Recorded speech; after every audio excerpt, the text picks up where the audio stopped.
तो मेरे बोलने का तू बोल दियो, तुम मेरे बोल दियो. So you are trying to say, sir, China is acting as a hegemon, but India has always tried to be as a benevolent brother. I'll say yes. Okay. हो गया डन. कंक्लूड कर दूं मैं? कर दे.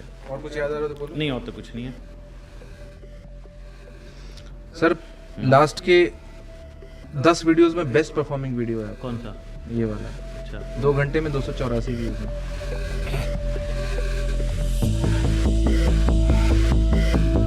Hello and welcome to the podcast on Rahul Puri PSIR channel. Hello sir, welcome on your own channel. Thank you. As we have been witnessing lately, there have been a lot of upheaval in India's neighborhood. Probably this is the time where I think that it is the lowest point in last probably 2 decades, where I cannot see that there is any one neighbor that India can probably rely upon, and I don't think this situation has ever arisen in past 2 decades.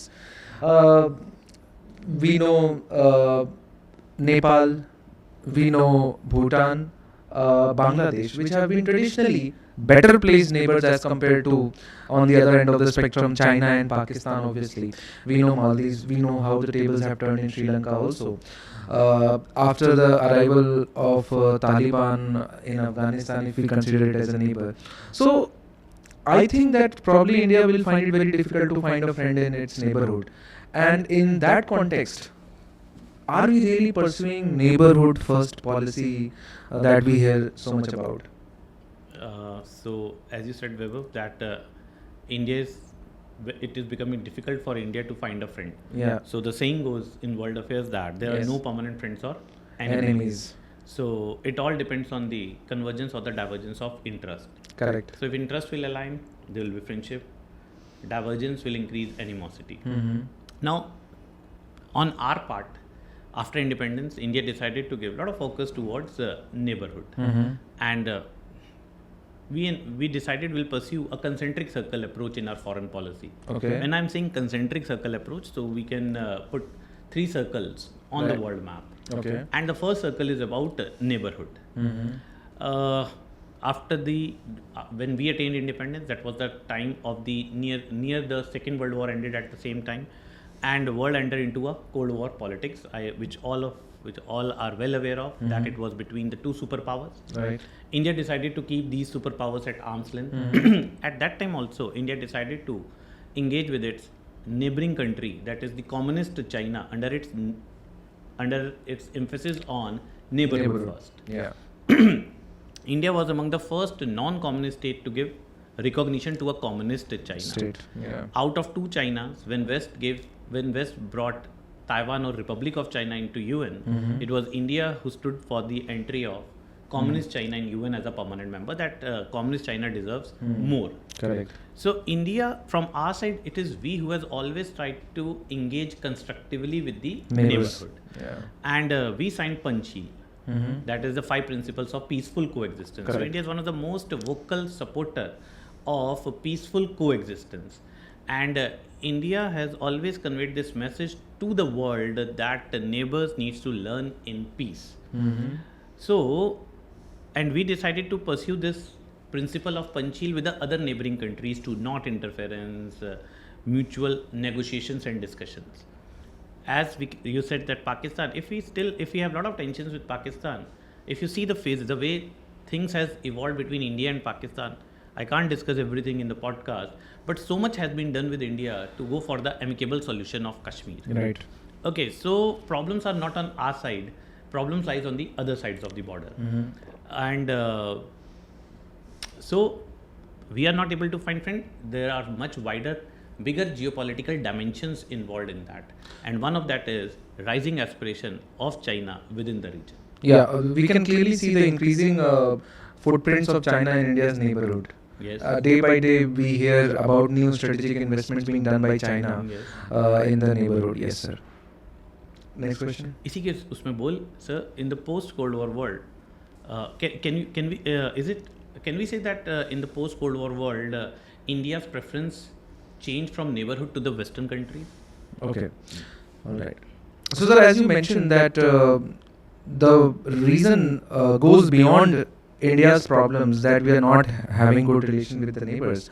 But can you hold India's own outlook and focus towards Western countries as responsible behind the worsening situation in India's neighborhood? It will not be entirely right to say this. Okay. Now, but learning from the old dictum, as Kautilya said, that neighbors can't be friends. Okay. Always there will be geopolitical tussle and aspirations. But ignoring that, India has always tried to, in the best of its abilities, India has tried to have amicable ties with its neighboring countries. Now, in the post-Cold War scenario, many believe that there was a clear shift in India's priority from the neighborhood. There's a strong perception which prevails. I have discussed with so many. Strong perception prevails that India's priority shifted from its neighborhood to the Western countries after India liberalized its economy.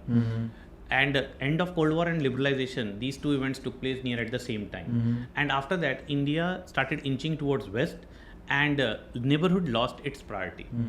It is totally wrong interpretation of the politics and our policies, because in the post Cold War scenario, specifically we came up with the Gujarat Doctrine. So if Panchsheel as the principles became the Panchsheel principle became the basis of our neighborhood first in the initial years of independence, Gujarat Doctrine became the another major principle which has derived our neighborhood first policy. And in the Gujarat Doctrine, we clearly mentioned non-reciprocity. So, I personally do not see in other regions and arenas where the bigger player is trying to deal with the smaller neighborhood where the bigger player clearly specifying that they do not nurture geopolitical aspirations. They are saying we stand for your growth and development. We are ready to give you whatever we can, but that needs to be in good faith and trust. As we can clearly back this with a very good example of the Indo-Nepal Friendship Treaty. We all know there are negative sentiments being generated in Nepal. There, the left leaders, they have clearly tried to raise anti-India sentiments based on Indo-Nepal Friendship Treaty. Right. As there are so many clauses in that treaty. Now, this treaty was signed way back in 50s. It is clearly mentioned in that any party anytime can demand changes in the terms of the treaty. Correct. Now, India is ready for this. India is not saying that we are not open for Revising we are not the- ready to sit with you on the discussion table. Right. We taking a stand that we will never sit with you on the discussion table is the assertion of hegemony. But India is not doing this. But sir, Nepali politicians frequently blame India for big brotherly treatment, and they Yes, there's a clause where there's a clause in the treaty which says that Nepal has to take us into confidence if they have to go for arms import from any other country other than India. And they clearly see it as a manifestation their of sovereignty. sovereignty. Yeah. But you need to understand, we have given them open border. Yeah. And we have given them national treatment. Yes. Open border and national treatment is serving the huge interest of Nepalis. They are getting a lot of employment opportunities. Being a in landlocked India. country. Yeah, they are getting a lot of employment opportunities. They are sending money as a remittances. So India has all right to know what kind of weaponry is available in Nepal. That's right. And even if they want to change, we are ready to change, but we will change the complete treaty. They want specific changes, which is not possible. So you cannot pick and choose the Yes. clauses. Yes. It will be then wholesale revision of the treaty and not. Yes, and if we compare it with China, you can clearly see the way China is engaging with its neighborhood. China clearly asserts its hegemony. So China has artificially demarcated a 9-dotted line, and China claims whatever comes under the 9-dotted line belongs to China. Correct. China is completely asserting its sovereignty over the South China Sea. China is not ready for negotiations and discussions with anyone. China is not open for discussion. So basically, China is that hegemon, and India is that benevolent elder brother. What we have always tried to convey. You need to see that. We have settled issue of Kacha TV. We are always open for negotiations and discussions. We gave MFN to Pakistan. But Pakistan can't expect unilateral concessions and planning terrorist act against us. That is why after Pulwama we removed the MFN status. Despite favors not being returned by Pakistan, we gave MFN to Pakistan. Pakistan never gave it to India, but Yeah. India was still continuing with this. Yes. But we revoked it after Pulwama. So India has always tried to project this, that we are a benevolent brother, and you need to see towards us in this with this.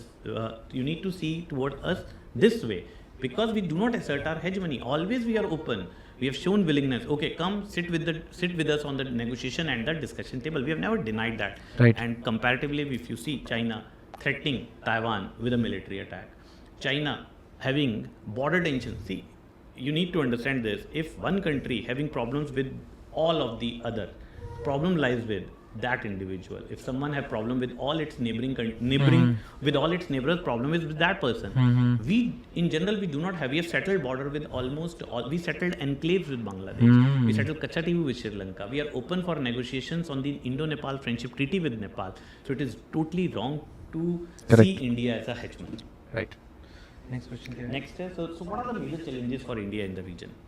So, sir, can you, just for the sake of aspirants, can we, in brief, discuss what are the major issues and challenges that India is facing in its immediate first circle of the three concentric approach? So, in the immediate neighborhood, what are the major challenges? First, major and one of the most prominent challenges, the rising influence of China in the region. Right, sir. So, China is making huge footprints in the region. Okay, despite assurances from the neighboring countries of ours and China that the locations on which China is having its presence will not be used for military purpose, but it is creating regional insecurities for us. Right. So one thing is China's presence here. Second, the perpetual issue of terrorism which prevails in the region. Okay, so Pakistan's support for terror is another major challenge, and a kind of deadlock prevails between the both countries. We all know that India is not ready for negotiations till the time Pakistan will not stop its support for terrorism. This makes terrorism the another challenge. The withdrawal of US has brought Taliban into power, and India is looking forward this time to engage with Taliban, despite no country has given recognition to Taliban. Now we have to see that what kind of policy Taliban's leadership wants to pursue. Whether they want to have good ties with India or they want to continue with their old policy of supporting fundamentalism and violence against India in the region. This is the reason why we are waiting for assuring statehood in Kashmir. So I guess the government of India is waiting that what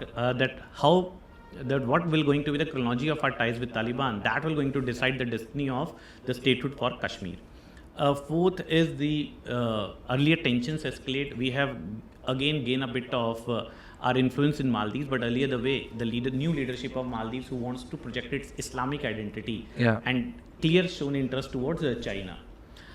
But lately I think there is a shift in there's a shift as they have realized the importance of India in their economic growth and prosperity. And the government has changed in Sri Lanka also, and we are trying to reach out to them also. Yes. And another major challenge which has emerged for India is that India has that is the change of government in Bangladesh and the way it has changed. Right. So, and the fear is that the new leadership probably will not be that assertive to take a pro-India stand, and in fact there is a fear is that if the Khalida Zia parties come to power, we should not forget what happened in the last stint of Khalida Zia, where they were openly harboring and nourishing anti-India elements, especially over creating insurgency, and the leaders of the insurgent groups were setting up training camps within the Bangladesh border. PM Oli, he has again become the Prime Minister, and ideologically he is more aligned with China. So except Bhutan, right now we do not have pro-Indian leaders in power within South Asia. Despite our best of the efforts and step, as I said, from Panchsheel to Gujarat, to be the first responder in any of the South Asian country whenever they have faced any crisis and disaster, be at the time of earthquake in Kathmandu or the economic crisis in Sri Lanka. And during COVID, we run the Operation Maitri, and we are running a SARC satellite program for them. Despite this, somehow India has not been able to keep its influence in these countries, as right now, except Bhutan, nowhere there are leaders who hold pro-India sentiment. So, for sure, these are the challenges, and that is why and many are inching towards China. Okay, as China, because of its huge pockets, is ready to invest. So somehow India, our way forward should be that which already has been set as one of the most important priority by us is the objective of having $5 trillion economy. True. So the sooner we'll achieve the objective of $5 trillion economy, we'll be in the position to give liberal lines of credit, and through that only we'll be able to counter China's rising influence in the region. So sooner we'll achieve the objective of $5 trillion economy, I guess that will be the way to keep our influence intact within South Asia. Thank you so much, sir. After having this discussion, now I am well aware about what's happening in India's neighborhood. And probably I was thinking it's probably some fault lies in India, so that it has not been able to take care of all the anti-India sentiments in India's neighborhood. But now I think it is more clear that India is less at fault, and there are other geopolitical elements that are playing out, which are probably leading to the deterioration in relationship. Yes, few things which are beyond our control. Yeah. We Thank you can't so do much, sir. anything. There are a lot of things that are beyond our control. Yeah, we have seen that Yes. in recent times.